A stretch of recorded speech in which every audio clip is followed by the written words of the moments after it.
थौरम मपु अथोब मिथुंगलेन अमदि अथोब लेंबिरक पसिंगना इसा इसागी फमफम लांगदा लेंसिन फिग्रबगी तुंगदा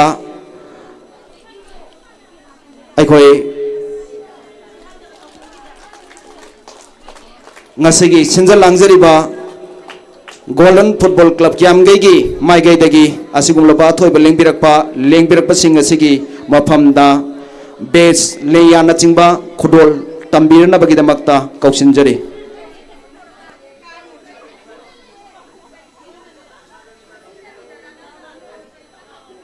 थोइदोना ngasiगी असिगुमलबा 9-8 side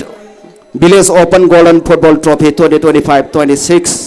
हौनुनबगी सेम साब लोइजरे म्यामसु हौजिक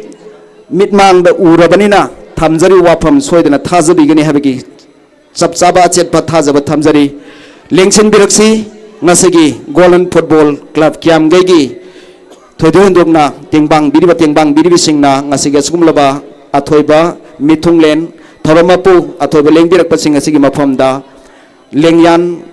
बेस न चिंबा खुदोल तंबीरनबगिदमक्ता कौसिनजरी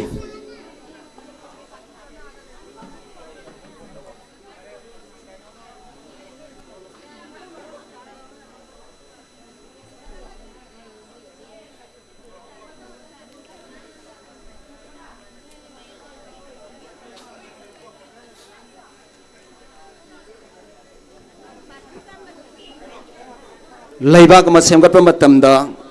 तोंगान माइकैदगी लैबाग सिगी अवार्ड अपा कया यंगसिनदुना असिगुमलबा लैबाग सिगी साउखत थौरांगी लमदा अखोई अयाम मतमदा मियामगी मफमदा खुदोल तमदुना लाक्लबा ngasiगी असिगुमलबा अथोइबा लेंबिरकपा अथोइबा मिथुंगलेन अमदि थौरमपु अखोई ngasiगी असigi थौरमसिगी फमफम Langda लेंसिनबिदुना मियामगी असिगुमलबा अहानबा 9 side village open golden football trophy 2025-26 Pu मियाम the खुदोल तमननबगी थौरमसिगी अथोइबा लेंबिरकपा थौरमपु अमदि अथोइबा लेंबिरकपा ओइदुना ngasiगी असिगुमलबा थौरमसि मियाम the खुदोल तमननबा same सारी थोइदोंदोगना मणिपुर की सोथौरबा इंखलकलिबा नाहारुल सिंगी लमजिंग मैरा मसक ओइना गोल्डन फुटबॉल क्लब क्यामगैगी माइकैदगी Ahaan बोइना पांगथोकजरिबा 9 side village open golden football trophy 2025-26 सिंजबनी असिगी थोरमसिदा अदोमदोमगी चिल्लबा थौगाई क्या कायथोकबिदुना ngasiगी थोरमसि मपुंग फाहनबगिदमक्ता लेंबिरकलिबे रिसा खोय तराबु तराम नोकजरी मखा तारकपसिदी ngasiगी असुगमलबा थोरमपु अथोइबा लेंबिरकपसिंग असिना अखोइगी इसा इसागी फमफम लांगदा लेंसनबर्ग बितुंगदा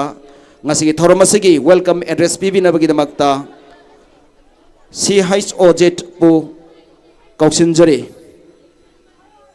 ngasiगी थौरमसिगी वेलकम एड्रेस CHOZ मैतैना पिबिगनी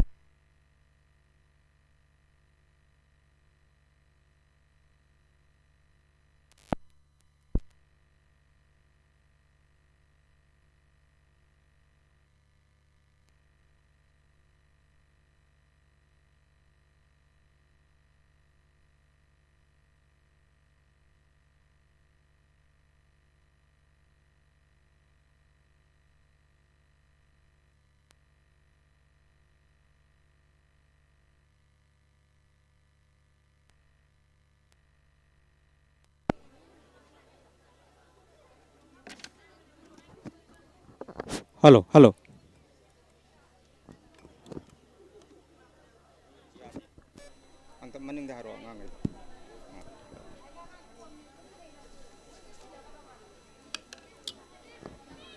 तागचरी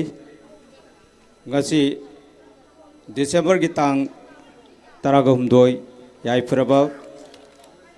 थांग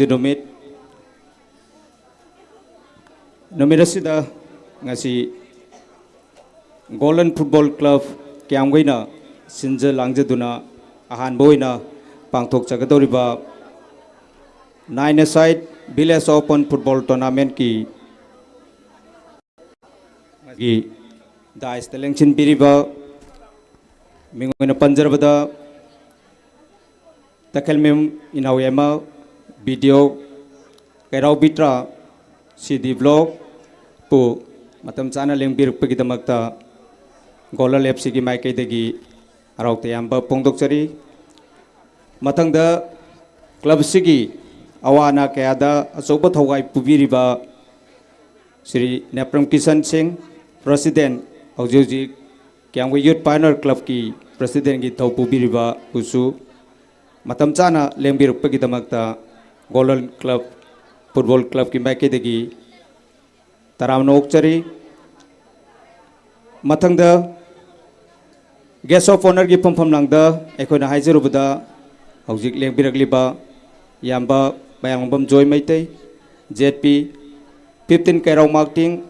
अमदी याम्बा वायांगबम बिरचान सिंह चेयरपर्सन क्यांगवे मुस्लिम अराब्ती जीपी अदुगाई मरूप एमडी बशीर रहमान 15 कैराव मार्टिंग जीपी अमदी Shri Wayangbam Jayachandra gynaecologist district hospital Chandel बुसु मतम चाना लेंबिरपगिदमक्ता गोल्डन एफसी की माइकैदगी हराउते याम्बा उच्चरी लोइना नंगासिगी लेंबिरगलिबा माइकै अहोंगी बेलेब की माइबेल सिंह मेडिकल की स्टाफ सिंह लोइना मीडिया की चैनल सिंहबु तागत पोंदोकचरी thank you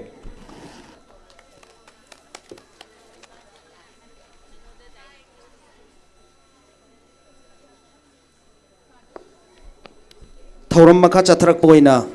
ngasige sugumlaba thorom asigi welcome address CHS Ojit maitai degi tabe khrabatungda ngasige thorom asiga mari leinaba tentak pok wafang khardang thambirna bagidamakta ngasige guest of honor gi phompham langda lengchin berabasingi laktagi thoidungna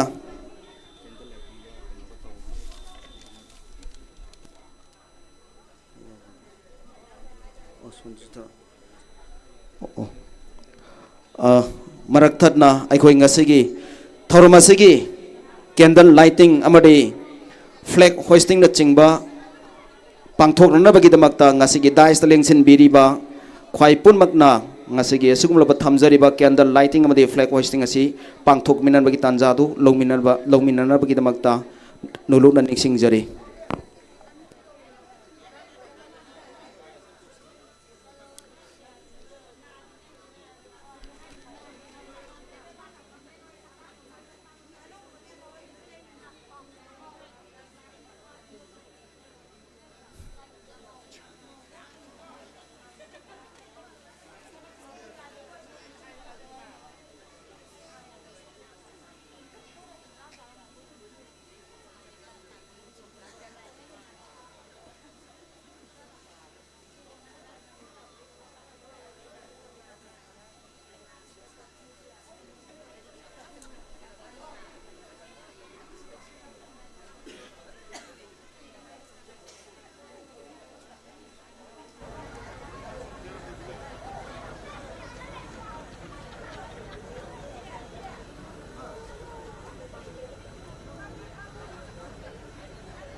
थोइदो हेंदोकना May हाइबसी लौसिंग मैरानी ngasi chukhachariba mai asi ngasi gi sanagadoriba thoido hendokna iramda manipur gi sanaroi singi lौसिंगी maira pangal gi maira ni hairiba maira asiga loinana ngasi gi pangthok chagadoriba ahanba football match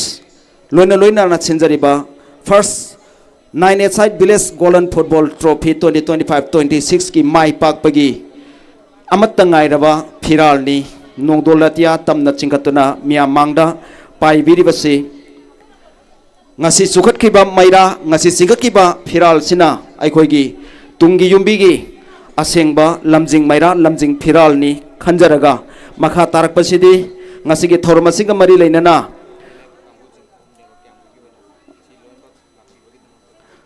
thoido hendokna ngasi gi thormasibu akhoi mapung pharna bagidamakta ngasi lengbi rakhiba lengjal levi BLF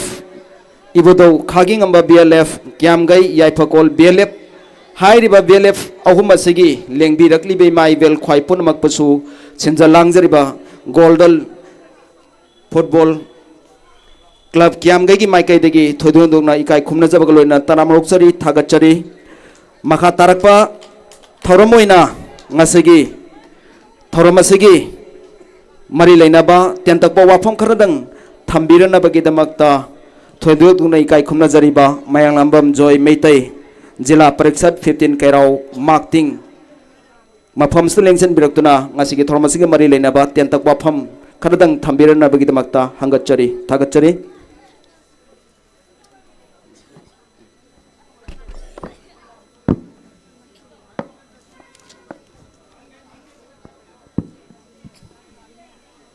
Arma maktada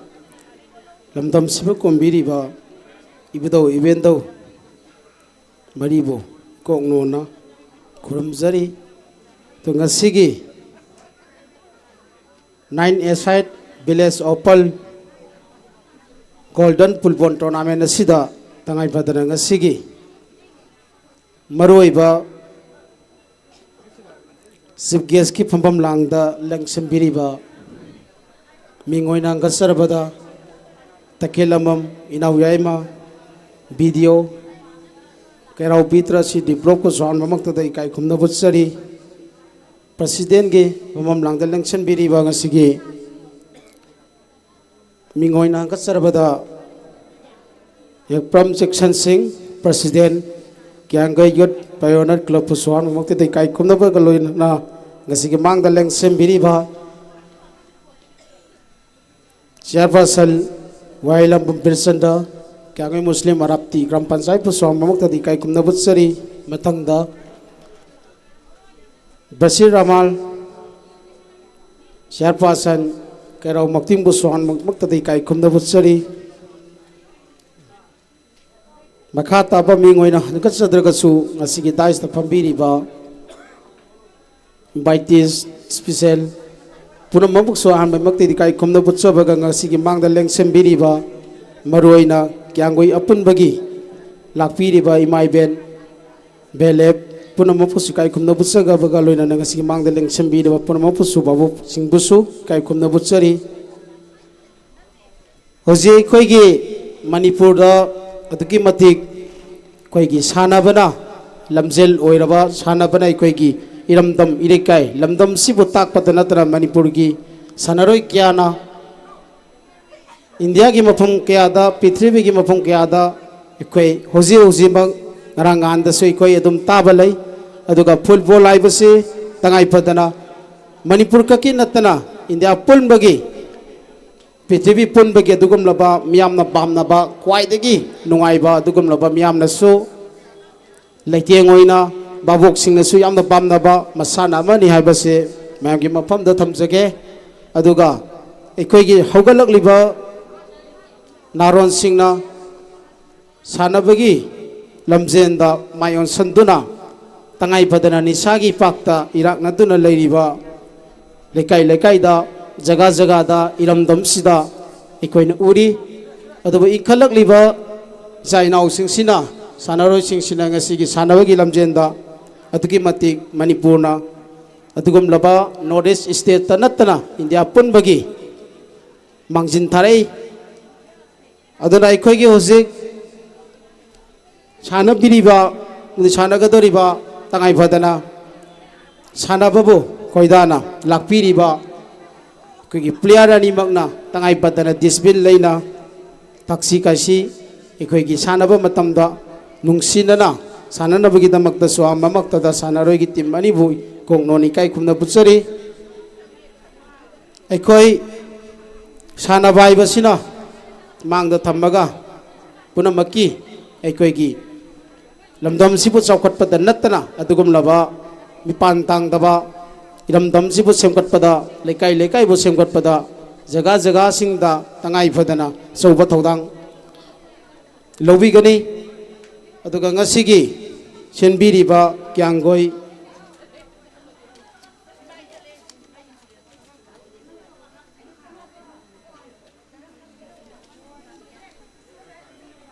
हाइबों मखोंगी तंगाई Fadna KYPC ground सानरीबा कोई club सिनसु सोब थौदांग लौबिरगा ngasiगी सानरोई अनिसिबु हौबदगिना लोइबा फावबक तंगाई फदना थोलकदबा अफपत पुनमक तुंगदा कोइगी मरुइना साननबगिदमक्तसु कोंगनोनि काई खुमना बुचरी अदुगा ngasiगी सानरीबा लाक्पिरिबा पुनमबुसु तंगाई फदना ngasiगी सानबसिदा मेंग ताबिरगा हौबदगिना लोइबा फावबो येंगबिनबगिदमक्तसु बाबोक सिंगी मफमदा कोंगनोनि काई खुमना जरी कोइगी सानबा हाइबसि तंगाई Fadna discipline यामना लै सानबसिदा तंगाई Fadna discipline लैरगा अखोइना सानबदुदा अफबा player अफबा मिसक तंगाई Fadna अफबा हाइबदु ओइगे हारबो तारगदी ओजा गुरु नाइबा ताई थक थंबसिंगना हाइबा तंगाई फदना अखोइ इनबा ताई अदुना सानबा हाइबसिदा दुगी मतिक यामख्रे अदुगा ngasiगी सानबसिति तंगाई फदना अहानबा हौबा ओपनिंग ओइबनिना अरोइबदा सोइदना अखोइ हाइरिबा जुसु सोइखोइ सौराजगे अदुना ngasiगी लेंबिरकलिबा मयामबु यामनदी अखोइगी सानरमदागी यरमदाई अमदि अखोइ सानबा हरमदागी सि यामना वांगांग फसि कायना अखोइगी मियामनसु बबुक निंगसरुसु तानिंगदबा अमदि नुवाइतबसु तुम लैबने अदुना वांगांग बसि तंगाई फदना सानबसि थक्सी कासि नाइना टीम अनिमकना आई हंजनजु हाइजरे बेबा लाइना अहानबा औदोकफसिदा केक्ता गाइदना पुनमकपु अमतोइना पुनमिनरगा सानमिनबिउ हाइदुना हाइजबो हाइ मंगा तरासि थमजरगा कोंगनोना काई खुमना बुचबगा मयाम थगजरि थैंक यू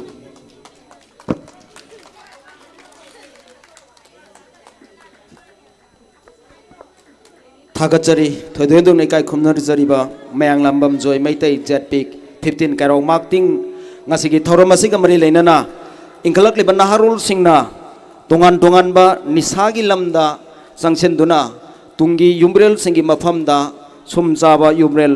ओइनबदगी ngak थोरनबगिदमक्ता सिंजलांगजरिबा गोल्डन फुटबॉल क्लब क्यामगैगी अहानबा 9 A side village open golden football trophy 2025-26 की थौरमसिदा फजरबा इरैसा सिंबु अफबा अचुम्बा चंगचंग लाउबा युमबुरेन अमा ओइरकनबगी अचेतपा थाजबा थमजबा फुटबॉल टूर्नामेंट असिगा मरि लेनबा तेंतकपा फजर वाफम खर थंबिरमगिदमक्ता सिंजलांगजरिबा गोल्डन फुटबॉल क्लब क्यामगैगी माइकैदगी थोइदुंदुना इकाई खुमनजबग लोइना थागचरी मखा तारकपसिदी ngasiगी अथोइबा लेंबिरकपसिंगी लक्तगी मिंगोइना हंगचरबदा मोहम्मद बासिर रहमान 15 काइरong मार्किंग जीपी बुसु ngasiगी थोरमसिगा मरि लेनबा तेंतकपा वहाई खरदंग थंबिरनबगिदमक्ता नोलुना निंगसिंगजरी इकाई खुमनजरी थागचरी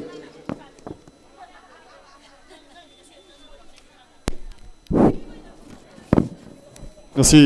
tinbiriba mayam punamakpu hanmamakta ikai khumnabu chari ngasigi kengwei haibong makhong playground da chinjariba asugum laba football tournament asida thodo endo na ikai khumna automatic charaba chief guest president noina loina na guest of honor khwai punamakpu min panma pandaba naidana ayana ikai khumnabu chari loina loina na ngasigi asugum laba tournament asida isa isa gi thabuk inkhang kaya तुंगोइनरमलगा असुगुमलबा इसा इनाउसिंग असिना सानगदोरिबा football असिबु मियंग तागे हाइदुना लेंबिरगलिबा ख्वाइ पुनमकपसु इकाई खुमनबु चरी ngasi सानगदोरिबा football player ख्वाइ पुनमकि मफमदा आइगे साइतगे वफम अमानि गतंग थमजगे मदुदि ngasi gi समाज असिदा साना खोनबा हाइबसिना ख्वाइदगे मरुओइबा लंबी अमा ओइरकली ngasi ngaramакसु India के जगह अमदा कोलकाता हाइब्रा कनो मफम दुदा मिसी लाकपगी पाउसु तानरी हाइबा मिसी हाइबा प्लेयर दुना लाकपदा मागी सिक्योरिटी मांगोंदे इनरिबा सिक्योरिटी अमसुंग माबु येंगनांगागी दमक्ता तिल्लिबा मियाम अंगकपगी मसंगनी करी मरमगिनो हाइबदुदी इसा इसाना लोइना खंगलम लगनी मतवसुम तौदुना अखोइ ngasi सानगदोरबा प्लेयरसिंग मफमदा डिसिप्लिन मेंटेन तौदुना अमगा इसा इसागी हाइबसिंगबा पंगल थाउना ख्वाइ पुनमक अदु पुथोपिरगा येंगदोरिबा बाबोक अखोइ ख्वाइ पुनमकपु पोजिंग पेहन बियो हाइदुना आइगे साइतगी अपील तौजरी हाइबा वफम खरासी थमजरगा ख्वाइ पुनमकि मफम दिकाइ खुना वुचरी thank you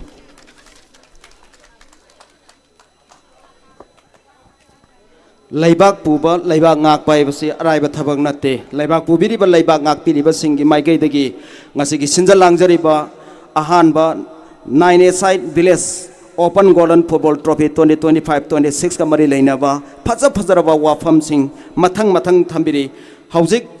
thambigriba wafam mingoina hanga charabada md basi rahman gi maikai dagi su ngasigi match asiga mari leinana sanaba matamda isa gi gyan loksing puthokpiduna ngasigi tinbiriba miyam khwai punmaki mitying hongdana ngasigi thormasi thoidu hendokna mapung phana miyamda khudol tambinabagi apilama thambiramba sinja langjariba singi maikai dagi thoidona ikai khumna bochari makha tarakpasidi ngasigi thormasigi mangoinaba aikhoigi isai nongmaigi thorom mate matang hapchari hairiba isai nongmaigi thoromsi hogdokpagi तंजा लौजबग लोइना कौसिनजरी ngasi Manipur की इसai की अत्यादा थोइदोकना मियामना खंगनरबा Divya खेत्रीमयुम लेंगसिन बिरक्सी अदोमगी नुंसी सहेक्ता ngasi की लेंगबिरकलिबा अमदी सानजगदरिबा अखोइगी ngasi की team अनि golden football club ए क्यामगई अमदी Mujibur form house MF हाइस खेत्री ग्राउ अनिगी match की मांगोइनबा तेंतकपा नुंगारेबा इसै अमनिदंग खुदोल तंबिरनबगिदमक्ता सिंजा लांगजरिबा गोल्डन फुटबॉल क्लब क्यामगैगी माइकैदगी तरामना कौसिनजरी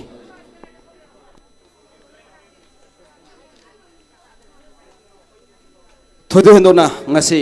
ahan beisai खुदोल तंबिगदोरिबी थोइदो हेंदोकना इकाई खुमनजरिबी मणिपुर की इसैगी अतियादा मियामना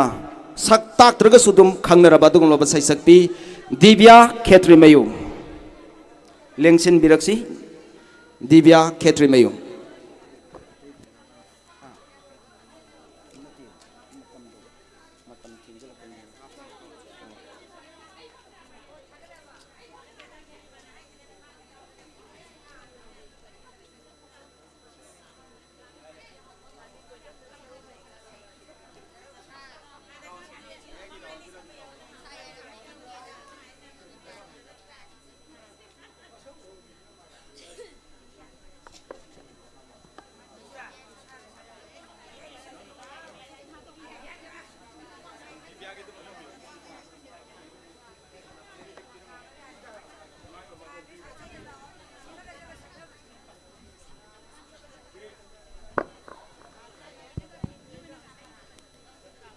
Hello, check.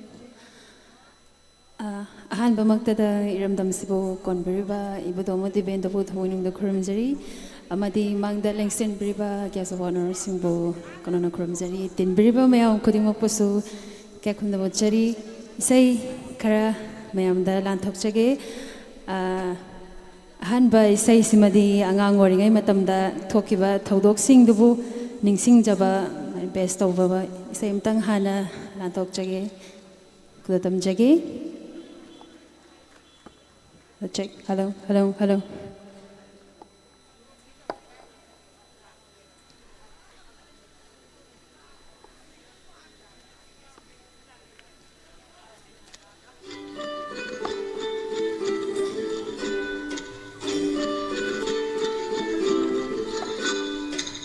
Chingi angamba manang lakta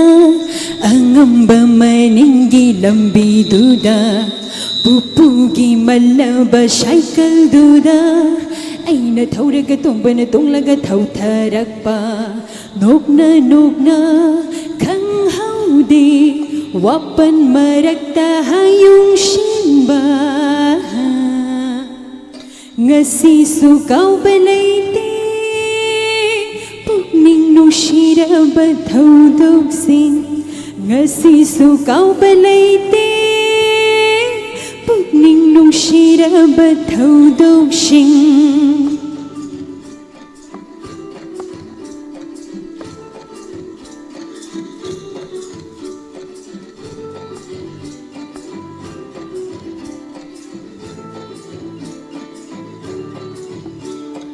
Lairikti tambang chaninda haubadila itombana chatna tumina maninde aina khombanda inthoba mana kapna halakpa aina nokna halakpa ngasi su kau balaiti ning nushiraba thaudok sing ngasi su kau balaite pukning nushiraba thaudok sing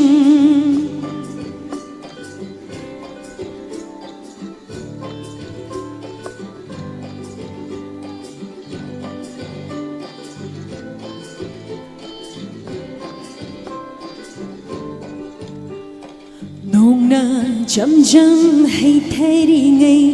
sana jai ai khoi na shumangda munba nangde apan ba u hai huran hek tat pada phurani khangna chairani khangna nungti gi iroi jai turilda aboki singju do haubanida Ukidari aboki potfam su ngasi su kau balaite pukning nushiraba thaudok sing ngasi su kau balaite pukning nushiraba thaudok sing. Thank you. Agi anisuba sai mo kulatong jagi.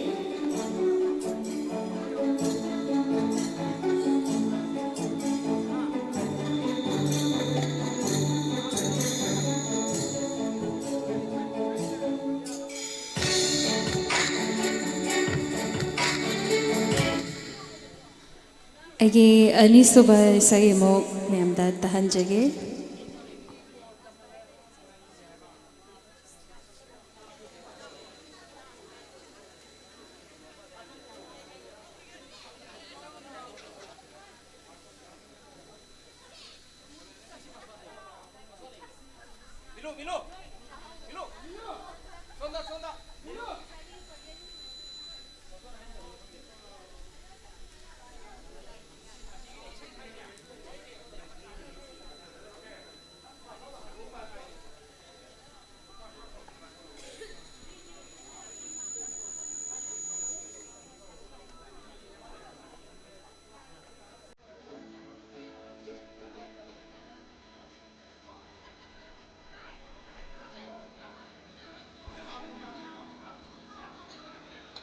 Khara thuna yona ba chatpada asamba lambi thibada sambanda kalaga chumbada khungrang shegaiba thabak nangaroi khanduna hathu athulo shilaga chatpada gari ga tonga bhara pirandai mani beg yauramdre khara kira montana leiri ngai tanzada thenaru pamzabi mahati Khungban ga shaining ai chi kasuri ngai ta ka dok dai no hek ta thengna ni khalubana amma oirakbana amma mingjubana amma thumbana amma khalubana amma oirakbana amma ninjabana ama umbana ama chawbagi laiba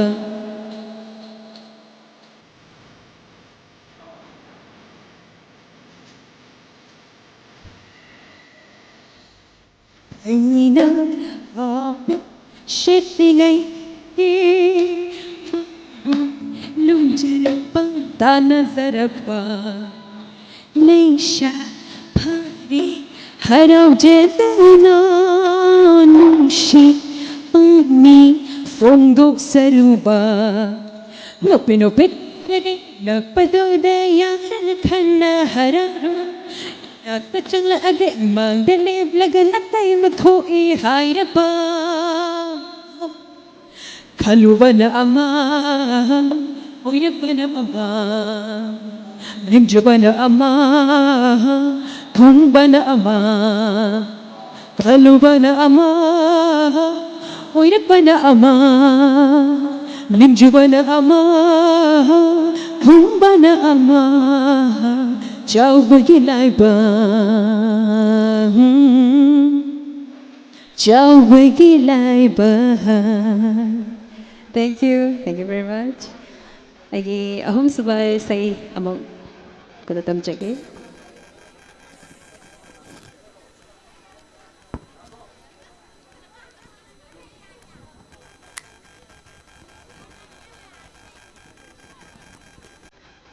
Ahom subay say simadi ani pun bay say ni daras alang bamba pun nasami na jage bay say ni kudatam jage.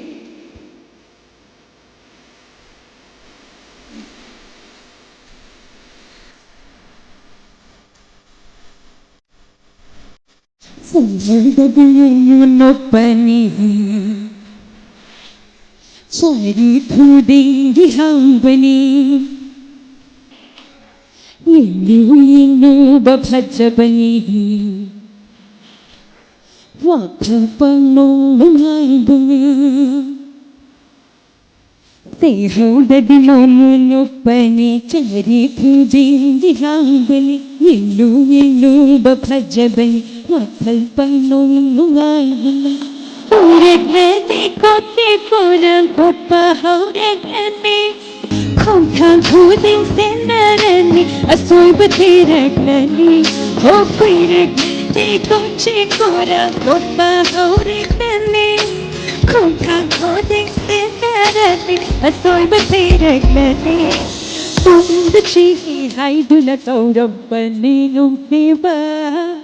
Bukali hai du na thon na bani no deva The tree hai du na thon na bani no shiva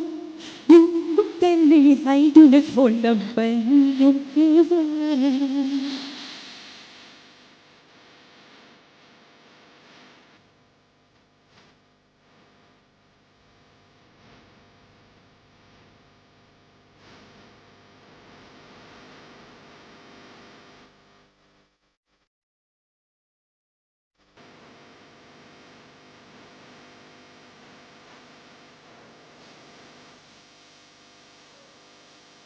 Ina se pange Imet se tange Oh, ina se pange Imet se tange Tumse marada cho Tamo tumse tange Ihon da kanda ki bakaya tumse kare Aupari na kanda da bakaya ure Adi balushi vadi warnai But the speed that he do ready I'm a papa Usko iregadi nung se bastu bayengat They hope you don't see but the thing that they so like lady Oh no father that I go for it Suspect that in a present if I later I don't be one Roi na magchamba gimapoining bani I don't be one Roi na magchamba gimapoining bani Dadabawani hey, Loy na magtsambagi mapuining balik check. Dadabawani dan, Loy na magtsambagi mapuining balik.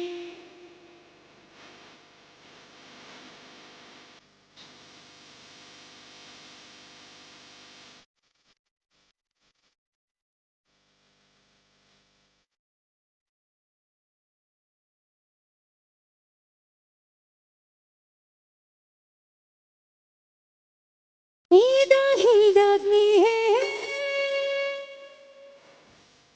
tâm thế balai thung ni hai. Ida hidag ni hai, tâm thế balai thung ni hai. Orang berpahan bani, orang bermahan bani. Aduh berpahan bani, mungki bahagia ni. Dasing na thung na balai, thung na bahagia ni. Asing na lungsi bani, wari lai kiwani. Patam sida dhiru rani, amma bhauti bhavani. Wasing na lungsi na Frida gamani, pahin pahin pedamari loi kadagli. Moi khoi dak bayau vada, amma disa olag ni. Apa pata khalag naroi madi, au ai dagli. Ida pasabani, loi na magmanung dali dum kanli boni. Uda pasabani, haja badaloi mitu amsin bani. Kau di hai bayani, nung si basari balay do ang bani. Kamoy maralati, kamoy sari balay do ang bani. Nung gachi hai do na kaurang bani yung siba. Nung bapeni hai do na tona bani yung siba. Nung gachi hai do na kaurang bani yung siba. Nung bapeni hai do na tona bani yung siba.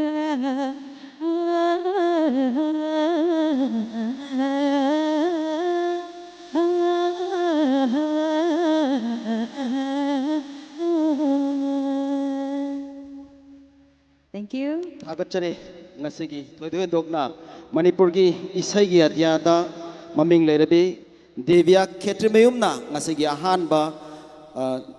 9A side Village Open Golden Football Trophy 2025-26 ki haudopagi isai khodol mathang tammibagi nungaibagi isel lakta ngasigi haudopagi ahanba opening match haudokchanabagi tanjadu lawjage ngasigi Golden Football Club Kiamgegi ahanba 9A side Village Open Golden Football Trophy 2025-26 ki ahanba opening match hanabigadoriba Golden Football Club Kiamgai A amadi Mujibur Farm House MF Heights Khetrigaubu Philai de lengthok pirakuna ngasigi lengbirakliba thoidondokna athoiba mithunglen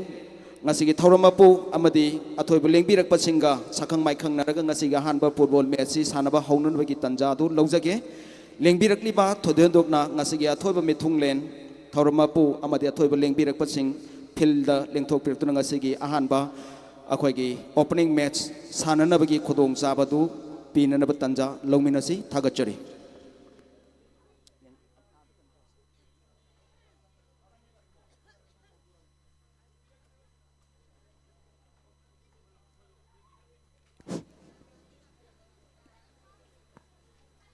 fair play की play पाइगदब अखोगी player सिंह दुचिलो थोइदोंदो नंगसी अहानबा match सानबगिदब team golden football club ए क्यामगई लोइना मोजिबो फॉर्म हाउस एमएफ आइस खेत्रीगांव लेंथोक पिरक्सी ngasiगी थोइदोंदोकना first 9A side village open golden football trophy 2025-26 मियामदा खुदोल तमननबगी अहानबा ओपनिंग मैच खुदोल तमननबगी तंजा लौजगे लेंबिरक्लिबा इरेसा क्वाइ तराना ngasiga sumloba ahanba football match sanabigi doriba sanaroi singasibu puning thogot pigani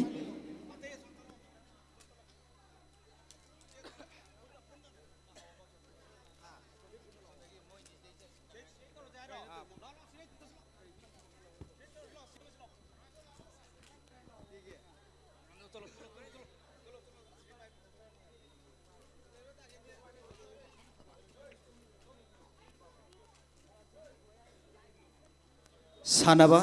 अराइबा थबक नते ngasi ngasi manipur malemgi amadi iramdam पृथ्वी नतना इंडिया की मफम कयादा तोंगान तोंगान बा इवेंट सिंगदा तोंगान तोंगान बा मचाना सिंगदा सक्ताक तुना लाकलिबा अमदी लाकलिबी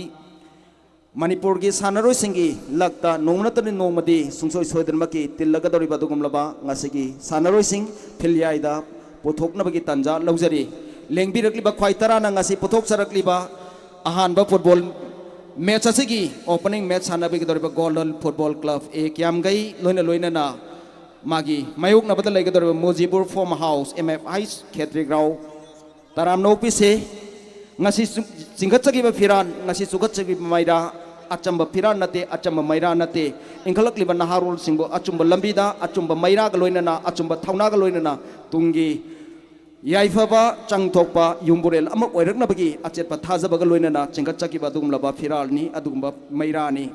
sinjalangjariba golden football club kiamgai ngasi gi pak chawrba football ground kiamgai haibong makhong sanabung क्याम गई हाइबो मुखों सानबुंग की पाक चारबा सुगुम football ground दा जेक लेंथोक ननबगी सेम सारबा टीम सिंग गोल्डन फुटबॉल क्लब ए क्याम गई लोइना लोइना ना मोजीबु फॉर्म हाउस एमएफ हाइस खेत्री ग्राउंड हाइरिबा टीम अनिसगी अहानबा ओपनिंग मैच साननबगी तंजा लौनबगी हौजेक लाइन अप तौदुना लेजरे मरमसिना नकपमदे अरापद लेबिरिबा इरेसा ख्वाइतराना ngasiga sumlaba क्याम गई हाइबों मखों की पाक चौरब लंपाक सानबुंग असिदा लेंथोक पिरक्तुना ngasiगी थमजरिबा अहानबा फुटबॉल मैच असिबु मियंग ताबियु लोइना लोइना अहानबा हौदोपगी ओपनिंग मैच की मांगोइना अखोई इसई दिव्या खेत्री मेमदगी ताबी करबा तुंगदा होरेन अखोई रिक्रेशन दा अखोई शॉर्ट ब्रेक ता अमुक खुदोल तमजगनी आरबिन सोइबमदगी फज फजरबा इसई खरा अमुक मतमदु ngaina ngaina थमजरिबा फुटबॉल मैच ngasi इंकलकलिबा नारोल सिंगदगी यामना पुंगनिंग हकचांग यावना मदि फजना खुदोल तंबिरकनी हबगी अचेत पथाजबग लोइनना हौजिक कौसिनजरी फिलियाइदा ngasi सानरोय गोल्डन फुटबॉल क्लब ए क्याम गई लोइना लोइनना मोजीफो फॉर्म हाउस एमएफ हाइस खेत्री ग्राउंड खुदोल तमजरी लौबिसी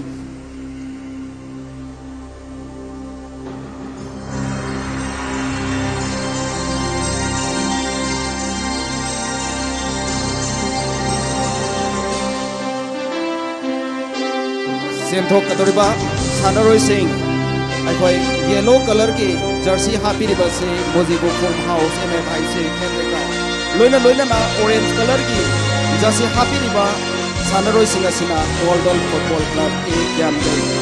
लेंथोरकले हौजिक मियाम गी मांगदा अचेत प थंगना ग लोइना ngasi ले कोइ थोइदबा यादे हाइबा वाखलोन ग लोइना ना लेंथोरकले प्लेयर से मियाम ना खुदोल Koenig थंगना हागतपेरी हागतचरी लेंबिरकलिबा ngasi han ba opening match asi bulan birak de bai sa phai taragi mai ke de bowling thabar bo baina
ngasi ahan ba koi gi opening match ase hawdokle haibagi tanja tu ngasi athoi ba mithuleng oibiki ba thoidon na ming oina gacharabata takhel mayum inau yaima block development officer kairok bitra city block pu akoi philjai da kausandra ngasi gi akoi ball si hawdok pinabagi tanja tu lojari maka tarak pasidi miyam gi noargadaba mit gi komai ahan ba akoi gi opening match between Golden Football Club A Kiamgai versus Mujibu Form House MF High Skating Ground miyam da khodol tamjari lobisi ngasigi referee gi khoi oi thangba awang thangba mai kai da leriba yellow color gi jersey happy riba akoi gi sanaroi sing asi Mujibu Form House MF High Skating Ground loina na yet thangba mai kai da leibiriba akoi orange color gi machu set piriba sanaroi sing asina Golden Football Club A Kiamgai team A gi haitare adugumba sanaroi sing ni miyamda akoi atenba matam gi manungda ngasagi football referee gi mai kai dagi asugumlaba akoi gi ahanba opening match khodol tambinar bagi tanja tu bijari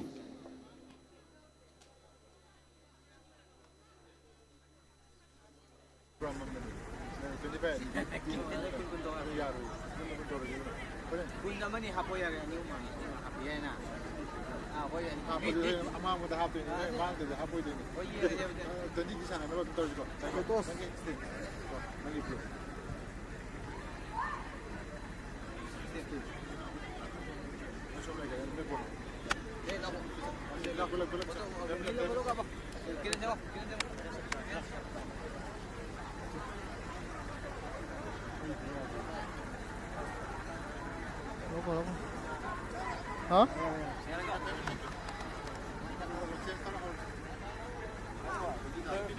Không, lâu không. Thôi. Buồn thầm chứ không buồn thầm có mình.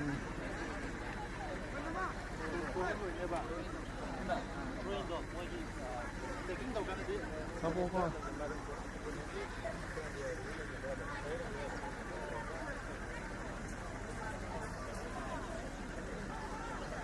Đây, đây lôi vào.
अच्छा अच्छा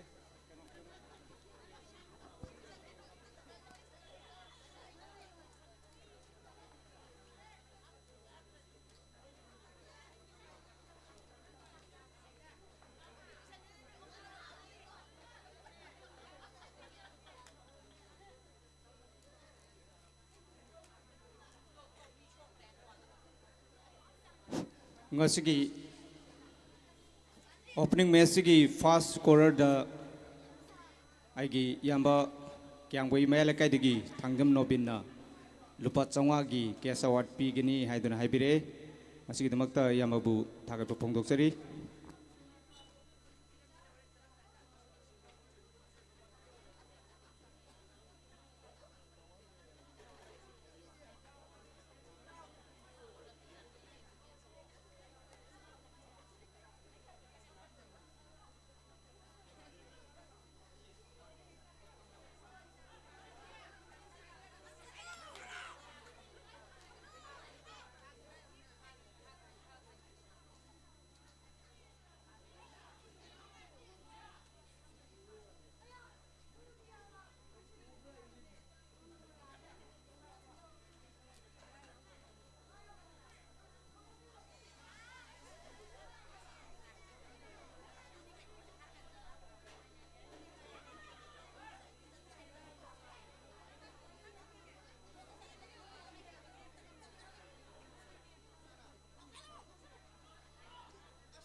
ngasigi ahanba opening match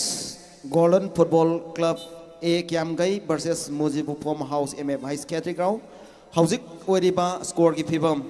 Mujibu Farm House MM High Skating Ground score ama tawduna akoi 1-0 da lead tawduna chali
Yo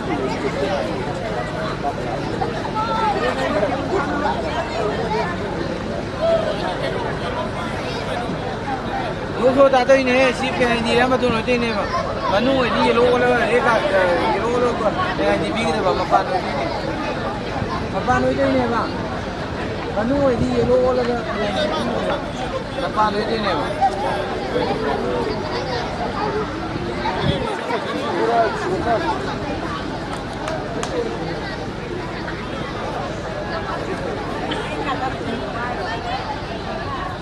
Polisi kirim polisi ya ini.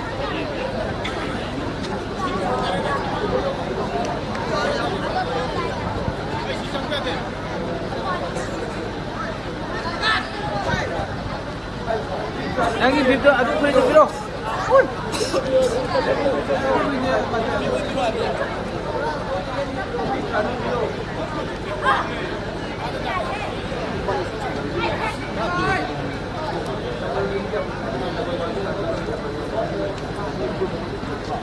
Apa ini? Diam.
Hozupok ahamba sasab loikhe sasab loikhe manungda leiriba golgi fibam si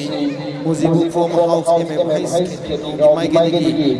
gol lama chanduna koi golden football club kyam gina ama pawa account to pangdana 10 hi kano da leiri gi tanja sida lama first half ki kudong jam lawjaraga thamjagi ba ngasagi sai sakpa Arvin Subbu kasigi korban mari lenana akoi sai ani khak miam da dol tambina bigta sinjana jari ba golden football club kyam gi mai gi tanam chari chari manipuri thodo do nai sai no mai gi thorom da miam na satpan paga su khangna dona leiraba Arvin Soibo lekthop raksi ado gi tenta paise ani khak miam da golden miam gi bigta miam da pon thogat bi se Arvin Soibo housing leiriba score gi thibam MMH Khetri Ground score ama chanduna hauji phawda fast half lo gol bangda 1-0 da akoi lead to dum lai hello check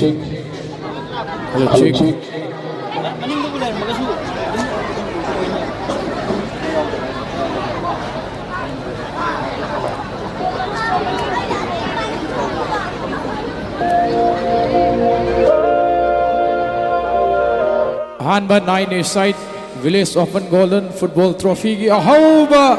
kubak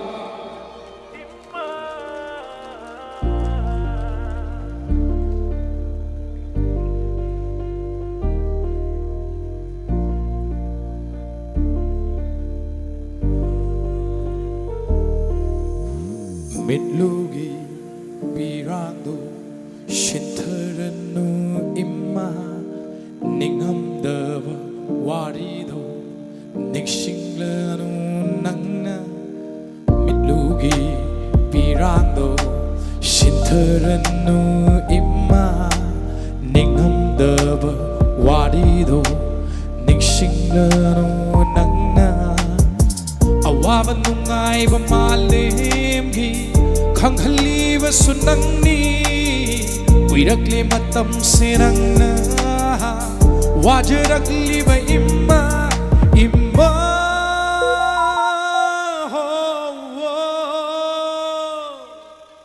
imma imma thabiriba phone do bai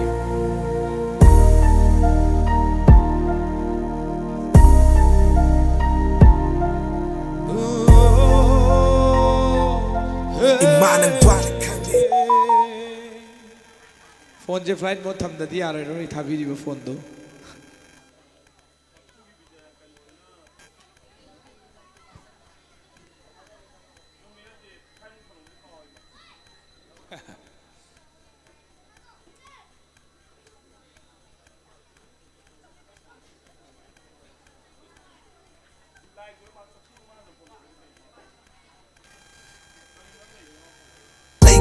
มามีนว่ามันทั้งกินอีมาเลือกคราบปุ่นสีเดลันที่บะสวยที่บะยาวระบะสูอับบังบันนักจานิคันตุนะอิมานะวาราบีโนวาราบีโนนัจจากิคุดเสียจีน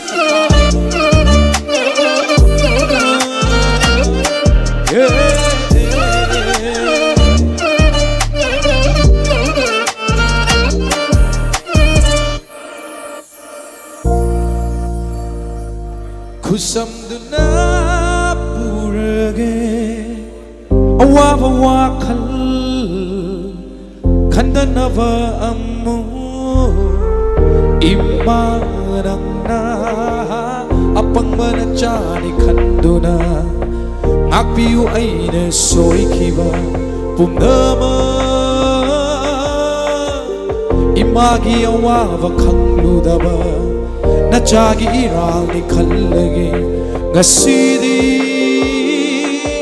imani hena nusiba kana leite thabum tarana phuduna ai khoi bu yokpi bani imabulu na cha thapsi ai khoi na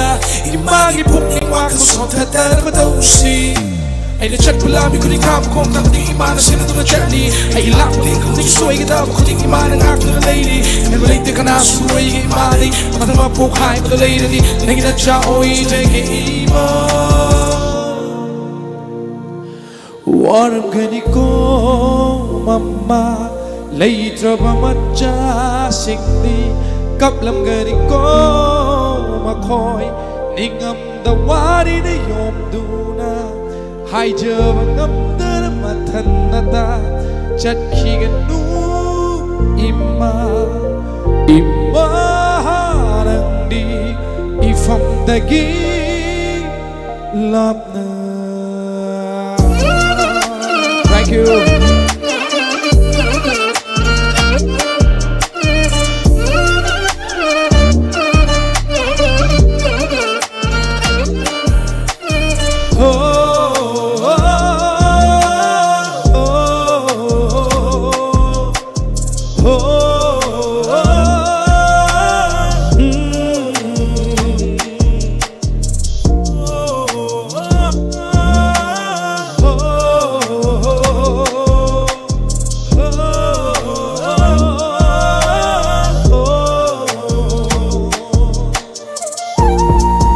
Babu say thaza we say han ba say oina thamjani ma'am da thang aroi we say thabirak ba yare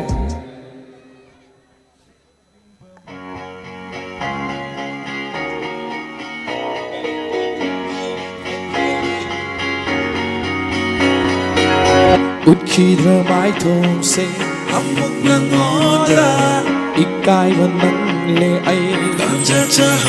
haugatri bawari se nangi aigi maklani lel haura dar punsi se nangu pagdana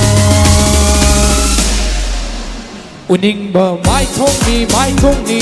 Ushivi nantegi taningba konjili Ushivi nantegi uningba mai thongni Ushivi nantegi taningba konjili Ushivi nantegi Amukana hova kubak Golden Football Trophy ki hera Chakot pa mai pakwa Nijari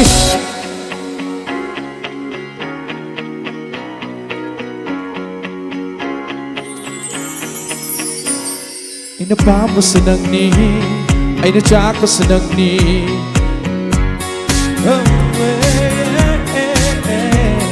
Aina papa senang ni Aina cakap senang ni Uning ba mai thong ni Nusiwi nang tegi Taning ba konjil ni Nusiwi nang tegi Uning ba mai thong ni Nusiwi nang tegi Taning ba konjil ni Nusiwi nang tegi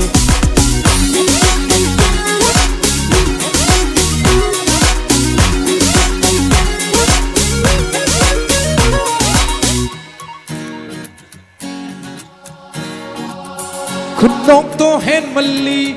Kanga phong pa kali Nusiwi nang ito pa kangaw jere Payam lapok pa si Berale ba ito na ni ꯑꯩꯒꯤ ꯄꯨꯟꯁꯤꯜꯂꯤ ꯑꯩꯒꯤ ꯊꯃꯣꯏ ꯅꯪꯅ ꯀꯅꯥꯅꯁꯨ ꯊꯦꯡꯗ꯭ꯔꯤꯉꯩ ꯀꯅꯥꯅ ꯌꯦꯡꯗ꯭ꯔꯤꯉꯩ ꯂꯥꯛꯂꯣ ꯄꯥꯛ ꯅꯪꯒꯤ ꯅꯥꯛꯇ ꯄꯥꯈꯠꯂꯦ ꯑꯩꯒꯤ ꯊꯃꯣꯏ 우닝바 마이통니 눈시비 낭대기 나닝바 건질리 눈시비 낭대기 우닝바 마이통니 눈시비 낭대기 나닝바 건질리 눈시비 낭대기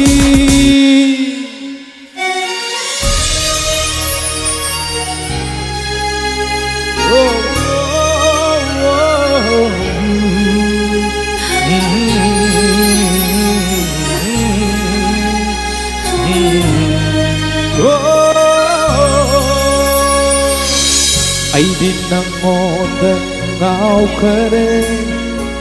ꯅꯨꯄꯥ ꯊꯣꯛꯂꯣ ꯄꯥꯝꯃꯨꯕ ꯃꯤꯔꯥꯜꯂꯝꯕ ꯂꯥꯛꯇ꯭ꯔꯤꯉꯩꯁꯤꯗ ꯈꯪꯂꯨꯒꯦ ꯊꯧꯅꯥ ꯅꯪꯗꯤ ꯍꯥꯞꯄꯤꯌꯨ ꯅꯪꯇꯅꯤ ꯑꯩꯅ ꯂꯥꯠꯆꯕ ꯎꯕꯤꯔꯣꯏꯗ꯭ꯔ ꯆꯤꯡꯅꯩ ꯅꯨꯡꯁꯤꯕ ꯊꯨꯝ ꯅꯤꯡꯊꯤꯕꯤ ꯅꯪꯒꯤ ꯑꯩꯒꯤ ꯕꯟꯊꯨꯝ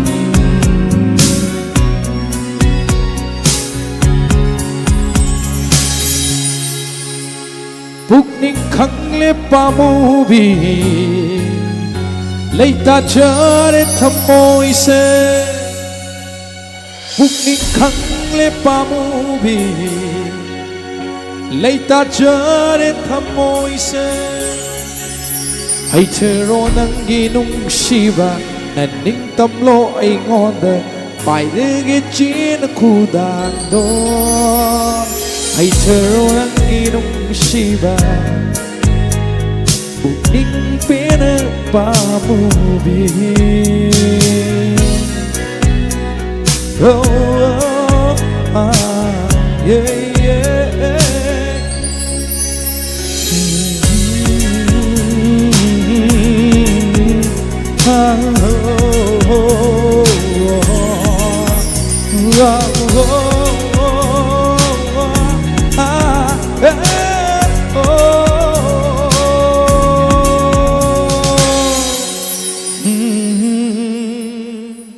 Thank you so much. Thank you. थागतचरे ngase gi asumlaba opening match asigi akhoi first half loibagi marak thatna miyam gi pungning philyaida arbin soibam na chingsin bihra matung sida ngase gi thormas gi mari leinaba wafam thambiran na bagi damak ngase gi athoiba mithung len gi phampam lang de lengsin biriba thoido hendo nei kai khumna jariba takhel mayum inaw yaima block development officer kairau pitra cd block pusu ngase gi thormas gi mari leinaba prek kapa wahi mga taradang thambiran na bagi damak ta kauksan jari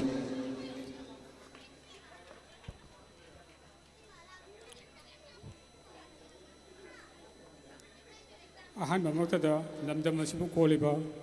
ꯏꯁꯣꯔꯕꯨ ꯈꯣꯏꯔꯨꯝꯖꯔꯤ ꯂꯣꯏꯅꯅ ꯉꯁꯤꯒꯤ ꯐꯪꯁꯟ ꯑꯁꯤꯒ ꯃꯔꯤ ꯂꯩꯅꯅ ꯑꯩꯈꯣꯏꯒꯤ ꯄ꯭ꯔꯁꯤꯗꯦꯟꯒꯤ ꯐꯝꯐꯝꯂꯥꯡꯗ ꯐꯝꯕꯤꯔꯤꯕ ꯅꯦꯄꯝ ꯀꯤꯁꯟ ꯁꯤꯡꯍꯕꯨ ꯏꯀꯥꯏ ꯈꯨꯝꯅꯩ ꯎꯠꯆꯔꯤ ꯂꯣꯏꯅꯅ ꯉꯁꯤꯒꯤ ꯃꯤꯡ ꯑꯣꯏꯅ ꯄꯟꯖꯗ꯭ꯔꯒꯁꯨ ꯑꯩꯈꯣꯏꯒꯤ ꯒꯦꯁ ꯑꯣꯐ ꯑꯣꯅꯔꯒꯤ ꯐꯝꯐꯝꯂꯥꯡꯗ ꯐꯝꯂꯤꯕ ꯄꯨꯝꯅꯃꯛꯄꯨꯁꯨ ꯏꯀꯥꯏ ꯈꯨꯝꯅꯕ ꯎꯠꯆꯔꯤ ꯂꯣꯏꯅꯅ ꯑꯩꯈꯣꯏꯒꯤ ꯃꯃꯤꯡ ꯑꯃꯃꯝꯇ ꯄꯟꯗ꯭ꯔꯒꯁꯨ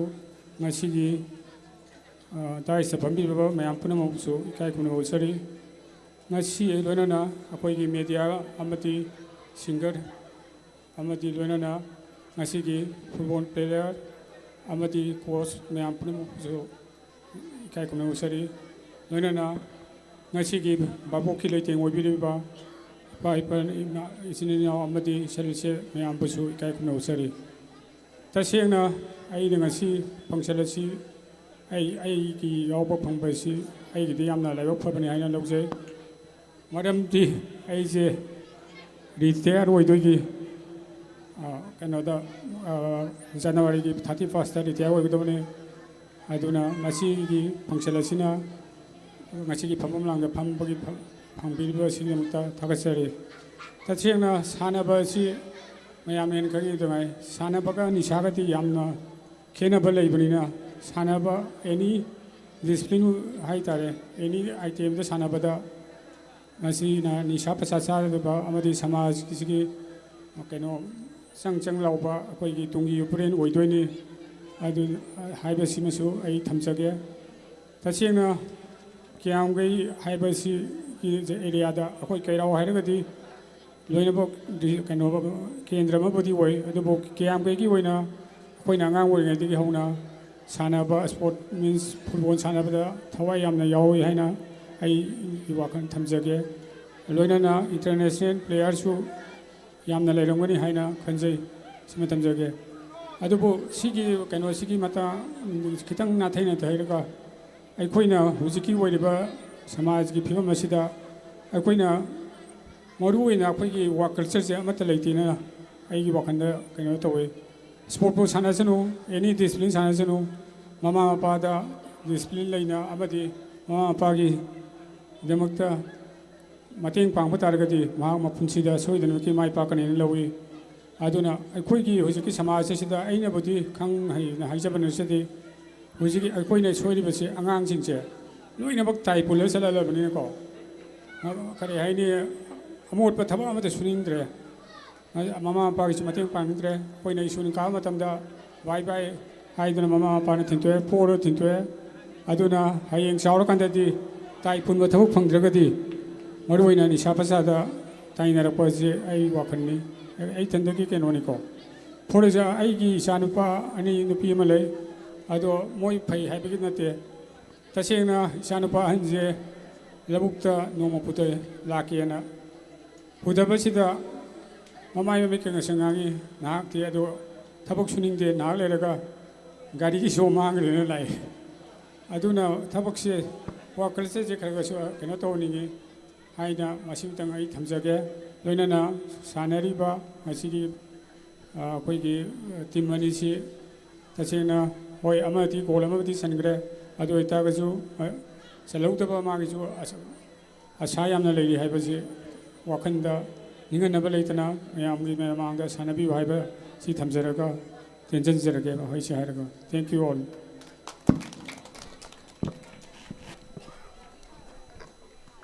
थागतचरी थोदेंदोंना ब्लॉक डेवलपमेंट ऑफिसर केराव पित्रा सिडी ब्लॉक तखेल मयूम इनाव यामन ngasi थोरमसिग मरि लेनाबा फजब वाफम मरुइन इंखलकलिब नाहारुल सिंगना निसागी लम थादोगा लोनचत फजब चतुना तुंग कोइना अफबा चुंग फिराल चाबा अखोय युम्बुरेल अमुक ओइरकनबगी अचेतप थाजब थंबिरंबा हाइनगलितना थागतचरी no to drug yes to life थीमसिग मरि लेना वाफम थंबिग्र मतुंगदा ngasi थोरमसिगी प्रेसिडेंट की फमम लांगद लेंसिन बिरब थोयदो नोनि काय खुमनजरिबा नेपम किसन सिंगा बसु ngasi थोरमसिग मरि लेनाबा तेंतकपा वाहि अमनिदंग थंबिनबगी दमकता कौसनजरी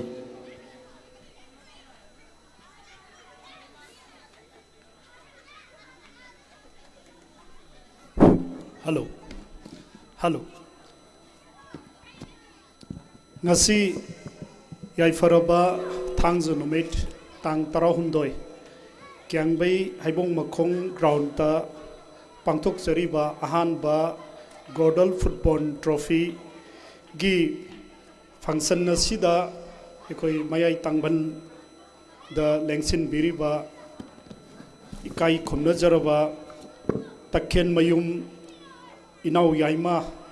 chief guest pu ahan muktada aigi तरफ इरई काय महूत छिंजरगा इकाई खुमनब उच्चरी लोइना ना फंक्शन लेंसन बीरीबा गेस्ट ऑफ ऑनर पुनमपु मिंग अमाउंटंग पंजद्रगसु अइना पुनमपु इकाई खुनो उच्चरी लाक्पीरीबा इरई काय नुक्सीजरबा अहल लमन लाई गुरु चिनिनाव पुनमपुसु अइना इकाई खुमनब उच्चरी हौदोकपगी टीम सिदा सानवीरीबा टीम अनिमक पुसु इकाई खुमनब उच्चरी लोइना इलेक्ट्रॉनिक एंड प्रिंट मीडिया की लाक्पीरंबा होजे सिंजमई 360 ना लाइव टेलीकास्ट तौबीरीबा सिबुसु इकाई खुमनब उच्चरी होजे याम तंजा चादबा मतम अमदा वा ngangbasi yamna adum nungaijade aduga akoi sasu sanajaba sanaroi ama oina ayam tenjan jage ekoina ngasi kari maram gi damakta football tournament asi sillibano हाइबगी मतंगदा आई वही अनी अहुम खक थमजरगा आई tension जगे अखोई क्यांगबईदा ground मयाम अमा लेरमी अदुबो मतम मतम की चौखट थौरांगी थबक कयाना सुम ग्राउंड सिंग से सोक्सलकपदगी सानबम लेरक्तबा अमदी अखोई फुटबॉल की ग्राउंड मांगकपा मरुओइना अखोई उपाना मणिपुरदा ममिंग ख्वाइदगी चटलबा फुटबॉल की क्लब अमा लेरी अदुबो हुजिक ममिंग the ngaisala akanda ground bok leisalaktoba upagi sanroising kyangbai macha oina ekoina puthokpa ngamaktaba aduna atopa mafamdagi ekoina sanroising leiraga ekoi sanaba aduna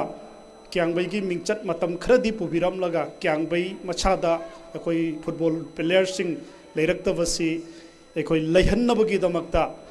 Godal FC club na yamna कन्ना थौदांग लौबीदुना KYPC की club की मखादा एकोई था अहुम की ममांगदगी मफम सिदैदा एकोई अंगांग सिंह की under 13 under 17 की सानरोई सिंह एकोई सेमकटपा हौजखिबनी मियामनसु उबिरे हाइरिबो सानरोई सिंह असिदगी एकोइना स्टेट लेवल अमदी नेशनल लेवल दा सानरोई क्या पुथोक्तुना क्यांगबई अमदी इमा लेबाक मणिपुर इंडिया सिबो एकोइना क्यांगबई द पोक्चबा अमा ओइना एकोई उच्चगे हाइबदगी एकोइगी नौरिबा सानरोई सिंह फुटबॉल बो पाम्बिरिबा अंगांग सिंह सिगी ममित ममाई ओइनबा मखोइसु अफावबा सानरोई अमा ओइरकनबगी दम पंतन कोइना मरु ओइना सिंजबनी लोइना लोइना क्यांगबई सिसु ओजी एकोई वीडियो साइबना ताकविरमबदो क्यांगबई सि मतम अमदा निशा चाबसी लेरमदे अदुबो चौखलकपगी लारिक लाइचु याम हैरकपगी निशा लारिक याम हैगलकपा अदु निशासु याम चाखलकपा ड्रग्स यूजर्स याम लेरकपा ड्रग योन बबुक लेरकपा ताइनब खुंगंजिंगदा ड्रग योनजलकपा अदुना अहल लमनजिंगदा चैथेंग मयाम पिरकपा लोइना लोइना अखोइगी समाजसिबु मांगहलकपसे मसी कदीना थिंगदगी हाइतारगदी सानब नत्तना थिंगनब मचाक अमता लेते हाइबसे मियाम पुनमकना यानरबनी अदुना अखोइ ngasi से फुटबॉल से टूर्नामेंट तौजबनी मसिदा इरैकाय असिदा लैबिरिबा अहल लमन सिंगना इसा इसाना पाम्बा फुटबॉल की ओइबा याय अतोपा गेम सिंग ओइबा याय सानहनदुना अचंबा अखोइ मियोय अममम पुथोकमिनदुना इरैकाय असुबु इरमदम असुबु कन्वेनेंसी हाइजरगा आई मतंग सिदा टेंशन चरे थैंक यू पुनमकपो थागतचरी ngasi thoroma poibiriba mingun hangatcharabda nepram kitchen singana karigidamakta tournament ase sinbiribno habegi matangda samlappa phajawa pham thambirabgidamakta sinjalangjariba golden football club kyamgi maikaidagi thoidenduna thagachabaga loinana haujikti adomgi pungning aikoigi anisuba hap sanabagi damakta akhoi ngasigi sanabung asigi sanabungda chingsinjari mayam punna थम्बिकी वाफम खुदिमक्ता युमफम ओइबिरिबसे Tungi संगथोकपा अफब युमबुरेल अमा ओइननबगी अमता ngairब उपाय निशा थादोक्तुना अफब सानखोनबगी lambda चंगदुना पुंगनिंग लमचत Chumna अखोय होनबिनाबा मा मथौ ताय हाइबसिमदि ngasiगी थम्बिकी वांगांग लोइ खुदिमकी वाफम द पनबिरमी मरमसिना no to drug yes to life हाउजिक प्ले ऑन पुंगनिंग चिंगचिनजरी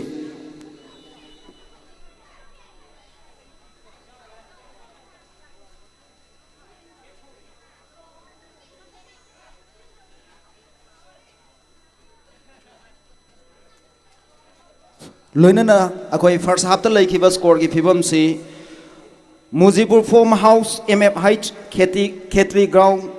वर्सेस गोल्डन फुटबॉल क्लब ए क्यामगई अनी की मैच ता अखोई MF हाइट खेतरी ग्राउंड ना गोल अमत चंदुना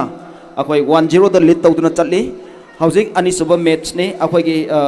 अनीसुबा हाफ ने सेकेंड हाफ ने हौजिक मियाम the खुदोल तमजरिबसे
second half saneringi marak thatna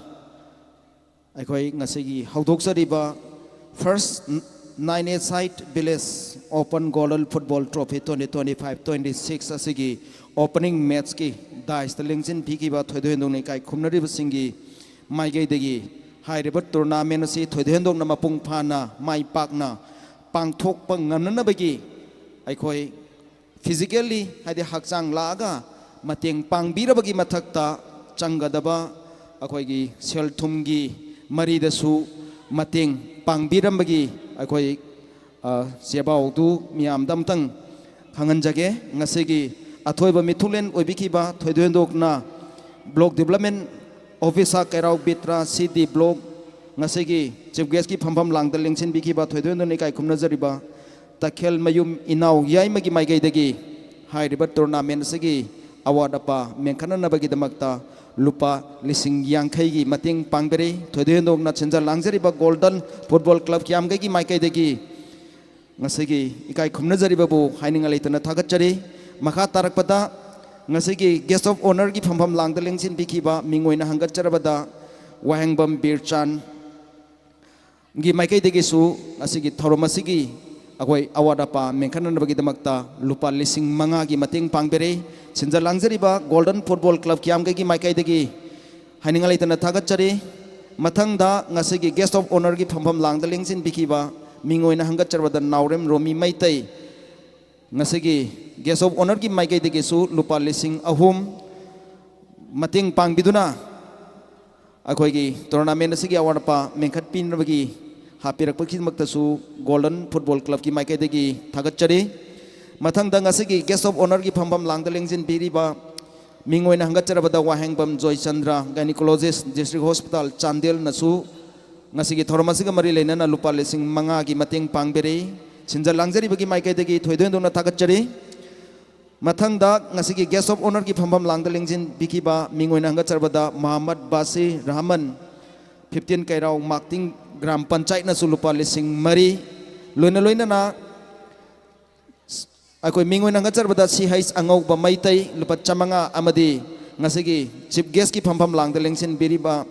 thoidondor ming hangacar bada nepram kisan gi maikai de sulupa lising ahum amaga mating pangbirak-tuna ngasi sinjari ba football tournament asigi orpa mengkhat pinana bagi pibirak-pa tengbang gi tapta golden football club kiam gai gi maikai degi ngasi lengpirak liba thoidondor ni kai khumna jari ba singbu haininga leitana thagachari maka tarakpa thorom kaya dasu ngasigi asugumna mating pangbirakani habagi achet patha jaba thamjaba loinana ngasigi asugumla ba thorom asida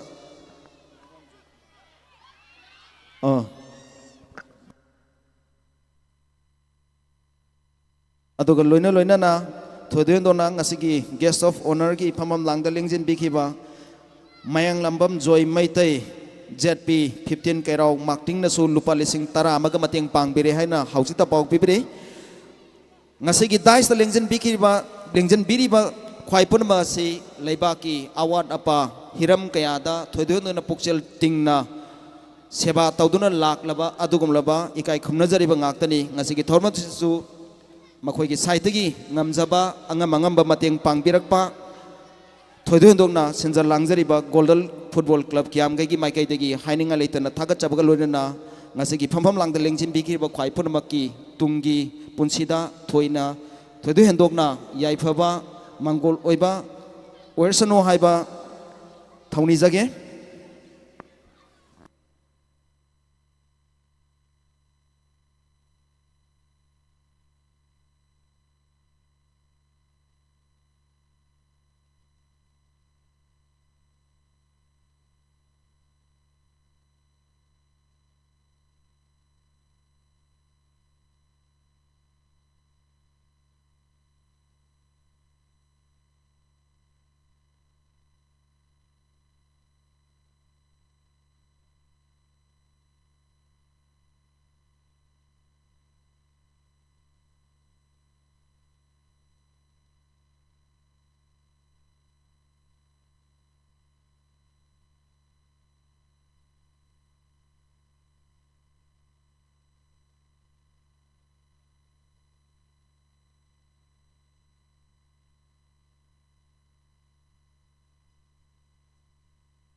extra minute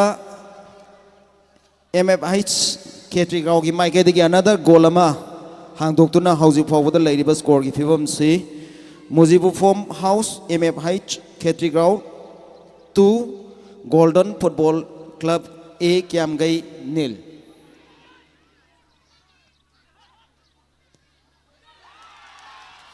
Angak pane Golden Football Club A Kiamgai ki mai kai digi su score ama hangdoktuna hausi forward lady score ki fibam si MFH Ketri Grau 2 Golden Football Club A Kiamgai 1.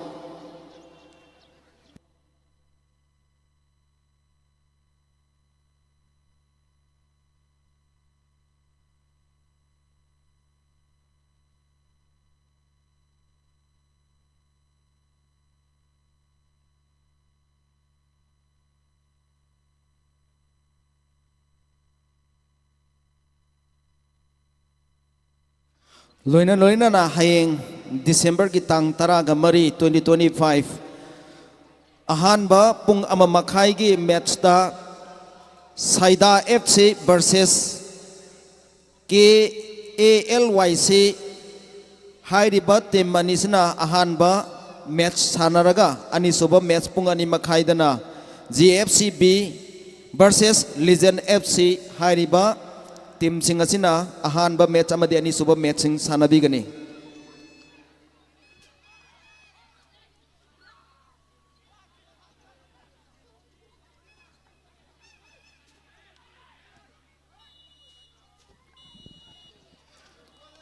ngasigi ahan ba opening match matang asda losanjare hayeng sanagadaba ahan ba nungthil pung ama makhai hek taba matamda Saida FC versus KALYC aduga ani suba match pung ani makhai taba matamda GFCB versus Legend FC hairiba team singasina hayengi 14 December 2025 ki matching sanabigani thondu tunang ase ahan ba 9-8 Village Open Golden Football Trophy 2025-26 organized by Golden Football Club Kiamgai na sinja langjaduna ngasi opening match asigi damakta thondu tungna Golden Football Club Kiamgai ki maikai dagi ngasi gi asugumna ba opening match asibu saruk yabin na bagi damakta haija chasaruba matamda isagi chillaba thaugai kya tungoina biramduna ngasi gi asugumna ba opening match asibu mapung phandaba yade haiba wakalon ga loinana mafam asida lengbirakuna ngasi opening match asibu mapung phan bibagi demakta thoidoduna ngasi lengbirakiba athoiba mitunglen ngasi thorma pu amadi athoiba lengbirakpa loina na print media gi isininaw khwai punmak loina na lengbirakliba arapam de anakpadagi lengbirakliba iraisa khwai tarabu sinjalangjariba Golden Football Club Kiamgai gi maikai dagi haininga leitana thaga chaba phongdok chaba loina na makha tarakpa अखोई सिंजरीबा tournament असगी match सिंगसु अदुमदुम की चिल्लबा थौगाई क्या कायथोपिदुना मपुंग फाना यंगबिदुना इंखलकलिबा नाहारोल सिंगना अफबोल लंबीदा चत्तुना मसा मौफाना साना खोनबगी लंबीदा संगसन बिदुना तुंगी चुंग फिरान चाबा मतिक चाबा अखोई युम्बुरेल अममम ओइरकनबगी पांदमदा पांगथोकसरीबा अहानबा 9A site village open golden football trophy 2025-26 पु mapung phan bigani haibgi chapchaba achepa thajabag loinana ngasigi damaktati lengbirakli bai risa khwai tarabu haninga leitana thagat chabag loinana ngasigi di program matang sta losinjare thagat chari